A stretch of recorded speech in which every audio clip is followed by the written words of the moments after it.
on to next breaking coming in from Telangana, where hoardings have been put up by the BJP leader Tajinder Bagga. It can be seen at several places in the national capital with the slogan, Rahul Gandhi ji, please stop cutting down our jungles in Telangana. So this is regarding the Kancha Gachibowli thing, and this is related to also the clearance of green cover in the forest, an area which is adjacent to Hyderabad University.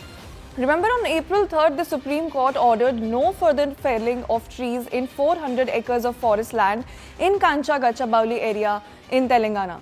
So this is the breaking we are getting in for you. After all this scenario, after all this fiasco, the BJP has now come down heavily on the Congress government. They have even gone on to put up their own campaign where Tajinder Bagga is seen at several places in the national capital, putting several posters over there. CNN News 18's Anshul Singh joins me on the broadcast. Anshul, what more context could you bring us in the story? Of course, we know that BJP is coming down heavily on this.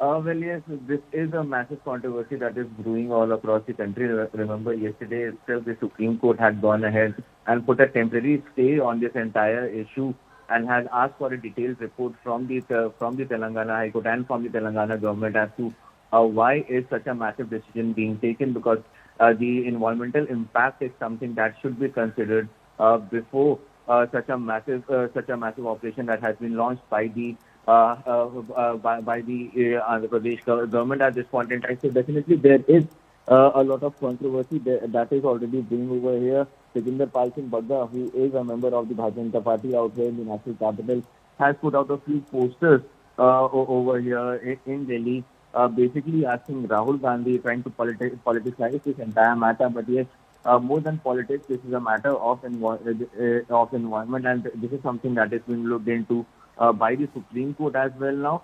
Plus, it is being talked about by the people trying to create the awareness that is required at this point in time. Remember, there was another massive controversy when the Maharashtra government actually wanted to clear a part of the RF forest land in Mumbai, and that was met with a lot of opposition. But this time around, more than 400 acres of forest land will be cleared is the order that has been given by the government. And even after that, the kind of opposition that should have come to the fore, that did not come to the fore. Now, finally, after the Supreme Court also had asked for a report, and after the videos that had come to the fore from ground zero, definitely there is a larger conversation that has started on this entire issue now. Right. Thank you so much, Anshul, for bringing us those inputs. Moving on.